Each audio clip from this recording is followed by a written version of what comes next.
السلام علیکم ورحمۃ اللہ وبرکاتہ۔ ناظرین، مفتی طارق مسعود صاحب کے بیان سننے کے لیے ہمارے چینل کو سبسکرائب کریں۔ بہت بہت شکریہ۔ کیا میت پر رونے سے میت کو گناہ ہوگا؟ مرنے والے کے لیے اگر رونا بہت آئے تو کیا مردے کو اس کا کوئی گناہ ہوگا؟ زینت علی۔ بخاری کی حدیث ہے، رسول اللہ صلی اللہ علیہ وسلم نے فرمایا، ان المیت لیعذب ببکاء اہلہ علیہ، او کما قال صلی اللہ علیہ وسلم۔ نبی نے فرمایا کہ میت پہ جب رویا جاتا ہے تو اس سے میت کو عذاب دیا جاتا ہے۔ تو اس حدیث سے پتہ چلتا ہے کہ ظاہر سے یہی پتہ چل رہا ہے کہ جب میت پہ روتے ہیں تو میت کو عذاب دیا جاتا ہے، تکلیف دی جاتی ہے۔ لیکن علماء نے یہاں اس حدیث میں دو قیدیں لگائی ہیں کہ دو شرطوں کے ساتھ ہے۔ اگرچہ اس شرطوں کا اس حدیث میں ذکر نہیں ہے، لیکن شریعت کا اصول ہے کہ کسی کے عمل کی سزا کسی اور کو نہیں دی جاتی۔ یہ قرآن میں جگہ جگہ ہے، حدیثوں میں بھی ہے کہ ان کے رونے کی وجہ سے بھلا ان کو عذاب کیوں ہوگا، میت کو اس کا کیا قصور ہے؟ تو اس لیے علماء نے یہاں دو شرطیں لگائی ہیں۔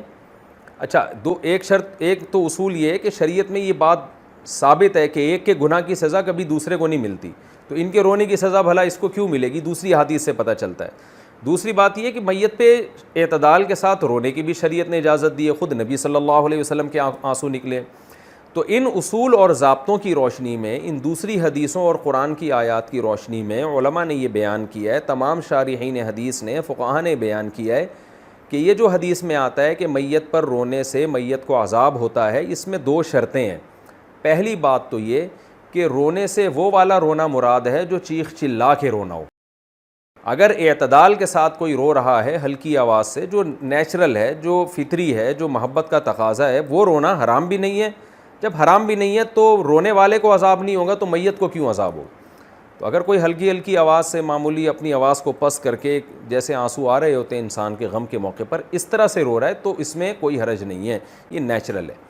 لیکن آواز کے ساتھ رو رہے ہیں، رونا پیٹنا، ہا ہو، ایک چیخو پکار لگی ہوئی ہے اور کوئی سینہ کوٹ رہے ہیں، یا جس طرح سے بعض علاقوں میں دیکھا ہے کہ بلکہ آج کل تو فیشن بنا ہوا ہے، اس طرح سے اگر روتا ہے تو یہ والا رونا ہے جو حرام ہے، ناجائز ہے۔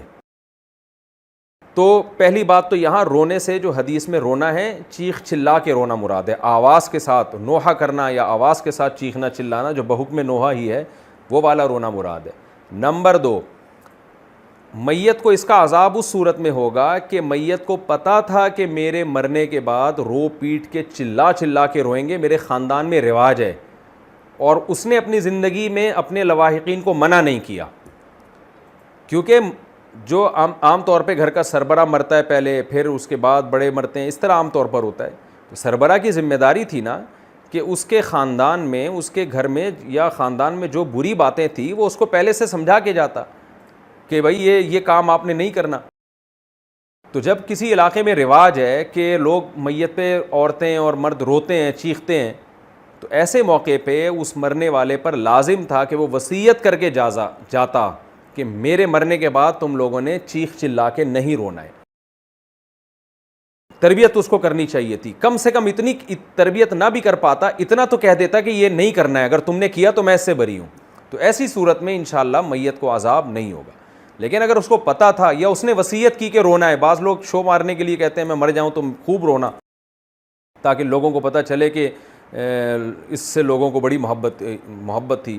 بعض لوگ چاہ رہے ہوتے ہیں، عرب میں ایسی وصیتیں بھی کیا کرتے تھے زمانے جاہلیت میں، شقی علی الجیب یبنۃ معبدی، وہ ایک زمانے جاہلیت کا شاعر تھا نا، وہ اپنی کزنوں سے اور اپنے عورتوں سے کہہ رہا تھا کہ میں مر جاؤں نا، پہلے اس نے بڑی سخاوت دکھائی اور پھر بتایا کہ میں مر جاؤں نا تو گریبان چاک کر کے دنیا کو بتانا کہ بڑا سخی جو ہے دنیا سے چلا گیا، خوب چیخنا چلانا، پتہ چلے کوئی بندہ گیا ہے، کوئی بندہ مارکیٹ سے شارٹ ہوا ہے۔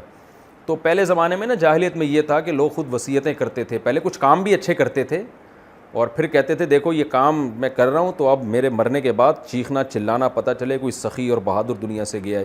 تو شریعت نے اس کو پسند نہیں کیا، اس طرح چیخنے چلانے کو۔ تو اس لیے دو شرطوں کے ساتھ اگر چیخ چلا کے رویا جائے، نمبر دو، میت کو پتہ تھا میرے مرنے کے بعد چیخنا چلانا ہوگا اور اس نے وصیت نہیں کی، تو ایسی صورت میں رونے سے میت کو بھی عذاب ہوتا ہے۔ تو اللہ ہم سب کو محفوظ رکھے، اور آپ سب حضرات اپنے گھروں میں وصیت کریں بھائی کسی کی بھی ڈیتھ ہو جائے, ٹریننگ کریں, ان کی تربیت کریں کہ بیٹا ایسے رویا جاتا ہے, آرام آرام سے. بچیوں کو خاص طور پہ سمجھایا جائے, گھر کی مستورات کو سمجھایا جائے کہ یہ جو ہاں ہاں ہوا ہے نا, یہ جاہلوں کا طریقہ ہے, مسلمان ایسا نہیں کرتے ہیں, پڑھے لکھے لوگوں پہ یہ چیزیں سوٹ نہیں کرتی ہیں. ان کو سمجھا دیں, پھر بھی اگر کوئی روئے گا تو اسی کو عذاب ہوگا, مرنے والے کو انشاءاللہ عذاب نہیں ہوگا.